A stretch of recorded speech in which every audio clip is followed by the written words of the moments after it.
Bonjour mes frères et mes sœurs et bienvenue à l'étude biblique d'aujourd'hui. Et aujourd'hui, le thème de cette étude, nous allons parler du pardon. Alléluia.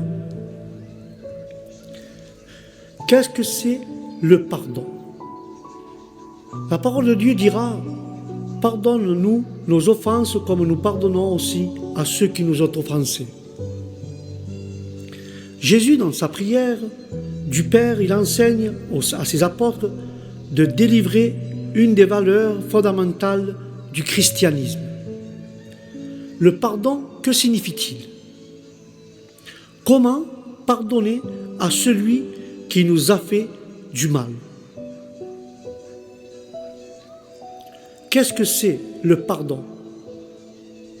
Alors qu'il vient d'être mis sur la croix, Jésus prononce ces mots suivants: pardonne-leur, car ils ne savent pas ce qu'ils font. Là, nous voyons le Christ souffrant et implore à Dieu de sa miséricorde envers ses bourreaux. Mais comment peut-il pardonner l'impardonnable? Jésus montre à ses fidèles un chemin de conversion qui réconcilie le pécheur à Dieu, même lorsqu'il a commis l'irréparable. Quand nous venons avec un cœur sincère et reconnaître devant Dieu que nous sommes des pécheurs et nous avons fait le mal, alors Dieu voit notre cœur et nous pardonne l'irréparable, ce qui est impardonnable. Car le pardon, dans l'enseignement chrétien, est un acte d'amour qui se vit dans la grâce infinie de Dieu. En effet, Dieu a envoyé son propre Fils Jésus pour nous sauver et nous libérer du péché. Et il montre ainsi par sa grâce et son amour infini pour l'humanité que tout pécheur est susceptible d'être pardonné. Alléluia. Car le pardon dans les évangiles, et quand nous voyons dans les évangiles plusieurs passages évoquant la notion du pardon, il vous propose de revisiter ces trois paraboles. La parabole du fils prodigue. Jésus raconte qu'un homme a deux fils et que son cadet, ayant réclamé sa part d'héritage, s'éloigne et part découvrir le monde. Et il se retrouve vite à court d'argent et se fait embaucher auprès d'un propriétaire. Et il est dans un terrain très dur. Il se met alors à avoir des regrets et décider de retourner chez son père. La différence entre le regret et la repentance est grande. Le regret ne te fait pas accepter le pardon. Tu regrettes, mais tu ne reconnais pas tes torts. Tu regrettes et tu ne demandes pas pardon à Dieu. Le regret te mène à la mort. Et le pardon te mène, et la repentance te mène au prier de Jésus, pour qu'il puisse te pardonner. C'est là la différence. Le regret ne te pardonne pas. Mais la repentance, oui, elle t'apporte le pardon. Alléluia. Elle t'apporte le pardon. Le regret ne t'apporte pas le pardon. Mais par contre, la repentance, oui, elle est là différente. Alors, le jeune homme eut des regrets et décide de retourner chez son père, conscient des torts qu'il a causés. Il dit à ce dernier: mon père, j'ai péché contre Dieu et contre toi. Je ne mérite pas plus d'être considéré comme ton fils, mais comme un journalier. Et là, nous voyons que le père, qui n'a jamais cessé de l'aimer et de l'attendre, était trop heureux du retour de son cadet, et il s'exclame ainsi: nous allons faire un grand festin, et nous allons nous réjouir, car voici mon fils qui était mort, il est revenu à la vie, il était perdu, et je l'ai retrouvé. Le père est en train de chercher ce qui était perdu. Dieu te demande de revenir sur tes décisions. Dieu te demande de revenir sur ta position. Car tes regrets vont t'éloigner de Dieu. Mais si tu viens avec les fruits de la repentance, si tu viens au prix du Christ, le fruit de la repentance te fait mener au pied du Christ, et Christ veut que tu reviennes à la vie, parce que tu étais perdu dans tes raisonnements, tu étais perdu dans tes pensées, tu étais perdu dans des choses du monde.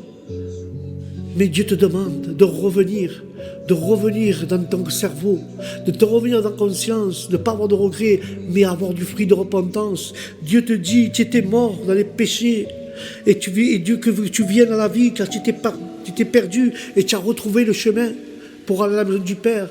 Seulement, retrouve ton chemin, reviens sur tes faux raisonnements, reviens sur ces faux trucs que le diable t'a mis dans ta tête, et reviens dans la vérité, reviens dans le chemin de l'éternel, car Dieu veut te préparer un festin, il veut que tu reviennes à la vie. Alors, je t'invite à revenir dans cette vie. Reviens au pied du Christ, avec du fruit de repentance, et accepte Jésus dans ton cœur, et reviens comme le fils prodige. Tu es parti dans le monde, tu as tourné le dos à Dieu. Et là, Dieu te demande de revenir, car tu es perdu dans tes faux raisonnements. Dieu veut que tu reviennes dans la vérité pour avoir le pardon de Dieu et revenir dans le chemin de la vie éternelle. Et dans cette parabole du fils prodigue, nous illustre bien l'amour infini du Père pour ses enfants. Et il célèbre le retour de ces derniers lorsqu'ils reconnaissent le lien primordial, originel, qui les unit à Dieu. Et là, nous voyons que dans cette parabole du Fils prodigue, nous enseigne la réconciliation avec le Père. Dieu veut que tu te réconcilies avec toi-même. Dieu veut que tu te réconcilies avec ton frère que tu ne parles plus. Dieu veut que tu te réconcilies avec lui-même. C'est pour ça que la réconciliation vient après la repentance. Car la réconciliation qui prévaut toujours chez ceux qui réparent en conscience leur relation avec Dieu, que Dieu répare notre conscience pour venir en réconciliation avec notre Créateur. Alléluia. La deuxième parabole que je veux te démontrer, c'est la femme adultère. Dans cet épisode de l'Évangile, selon Luc, des pharisiens, des scribes, amènent une femme accusée d'adultère devant Jésus et demandent si celle-ci doit, selon la loi, être lapidée ou non. Et Jésus leur répond que celui d'entre vous qui est sans péché lui jette la première pierre. Jésus. Nous voyons ici que Jésus fait appel à la conscience, encore une fois, à la conscience de l'être humain et à la conscience de chacun d'entre nous. Il dénonce l'hypocrisie des accusateurs et leur prétention à exercer eux-mêmes la justice de Dieu. Mais pour Jésus, le péché n'est pas synonyme d'infraction à la loi ou de faute commise entre les hommes. C'est juste une rupture d'amour envers Dieu et envers les autres. Et Dieu, il appelle ainsi ces personnes à sortir de leur colère et adopter un regard de miséricorde. C'est pour ça qu'il faut te réconcilier, pour pouvoir sortir de ton péché, de tes mauvaises pensées et avoir un regard de miséricorde et pas un regard de colère envers ton frère. Pour ceux qui ont pu faire du mal, il montre qu'un avenir est encore possible à partir du moment où on est conscient du tort commis et des erreurs passées, à la puissance du lien est reconnue et retrouvée. Nous devons reconnaître dans notre conscience nos torts et nos erreurs qu'on avait commis dans le passé, et que la puissance de Dieu soit reconnue et que nous soyons retrouvés dans les chemins de Dieu et que nous retrouverons la vie éternelle si nous faisons cela. Si nous reconnaissons dans notre conscience nos erreurs et nos fautes et nos torts, ce que nous avons commis, nous devons les reconnaître devant la puissance de Dieu pour que nous puissions être pardonnés et retrouver la vie éternelle. La parole dit pardonner jusqu'à 70 fois 7 fois. Là, nous voyons que Pierre s'approcha de Jésus en lui demandant « Seigneur, si mon frère se rend coupable à mon égard, combien de fois devrais-je le pardonner ?» Irai-je jusqu'à 7 fois? Jésus répond, non. Je ne te dis pas d'aller jusqu'à 7 fois, mais jusqu'à 70 fois 7 fois. 77 fois. Combien de fois pouvons-nous nous pardonner? Jésus répond 77 fois, soit dans la symbolique biblique à l'infini. En effet, le chiffre 7 évoque dans la Bible l'idée de perfection. Donc Dieu a pardonné 77 fois, c'est donc établi l'acte du pardon comme quelque chose de divin et infini, car Dieu nous accueille et nous aime inconditionnellement. Nous devons faire de même entre nous. Nous devons accepter l'autre dans tout ce qu'il est, dans ce qui fait du bien, mais aussi dans ce qui fait de mal.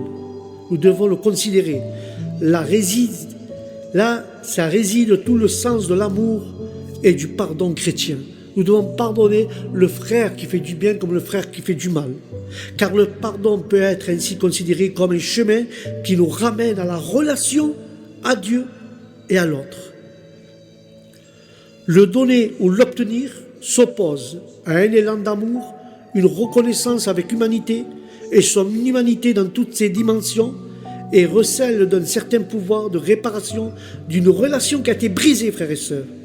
Je ne sais pas si tu as brisé ta relation avec ton père, ta mère, tes frères, tes cousins, ton oncle, mais Dieu veut que tu répares cette relation pour avoir ce pardon. Car le pardon qui ne vit dans l'Église par le sacrement de la réconciliation est donc une invitation à communier de nouveau avec Dieu et avec nos frères. Si tu veux recevoir ce pardon, nous devons communiquer avec Dieu et avec nos frères. Nous devons rompre, briser la glace. Nous devons réparer cette relation qui a été brisée, que ce soit avec ton fils, avec ton mari, avec ta femme, je ne sais pas avec qui. Mais Dieu te demande ce matin de réparer ce qui a été brisé. Tu dois te repentir avec un cœur sincère. Tu dois venir au pied du Christ, comme dit la parole. Pardonne-nous, Seigneur, nos offenses, comme nous pardonnons à ceux qui nous ont fait du mal, ceux qui nous ont brisés, ceux qui ont nous critiqués, ceux qui nous ont écrasés, écrabouillés. Nous devons les pardonner au nom de Jésus. Car c'est ça que demande la parole. C'est la vraie valeur du christianisme. Nous devons pardonner à ceux qui ne savent pas ce qu'ils font ou ce qu'ils pensent, mais nous devons reconnaître nos erreurs, reconnaître que Dieu nettoie notre conscience et que Dieu brise nos faux raisonnements pour pouvoir pardonner à ma soeur, à ma tante, à mon frère, à mon fils, à mon père, à ma mère. Avoir une vraie réconciliation d'abord avec Dieu, puis avec nos frères et nos sœurs. Alléluia. Voilà, c'était ce petit thème et cette petite étude sur le pardon, vraiment, comment l'obtenir, tout simplement en disant à Dieu de nous pardonner, et nous devons pardonner ceux qui nous ont fait du mal comme ceux qui nous ont fait du bien, et reconnaître nos erreurs, nos torts, pardonner ceux qui nous ont fait du mal, et réconcilier et réparer ceux que nous avons brisés avec ceux qui nous entourent, nos frères, nos sœurs, mon père, la famille. Ce qui a été brisé, nous devons le réparer et nous devons le réconcilier et avoir une communion avec Dieu qui nous a pardonné. La même communion que nous avons avec Dieu qui nous a pardonné, nous devons l'avoir avec nos frères et nos sœurs, nos tantes, nos parents. Nous les pardonnons et nous le réconcilions et nous réparons ce qui a été brisé. Je ne sais pas pour qui je parle ce matin, mais je sais que c'est pour toi qui m'écoutes. Et Dieu va t'aider, va te donner la force pour que tu puisses réparer le tort ou les erreurs que tu as fait. Que ce soit toi ou ton voisin ou ta tante ou ton oncle ou ton père ou ta mère ou ton neveu. Dieu va t'aider pour que tu puisses réparer cette réconciliation au nom de Jésus. Alléluia. Sur ce, frères et sœurs, je vous dis au prochain programme Études bibliques, que Dieu vous bénisse, que la paix de Dieu soit avec vous et dans votre esprit. Et je vous dis au prochain programme Études bibliques. Shalom.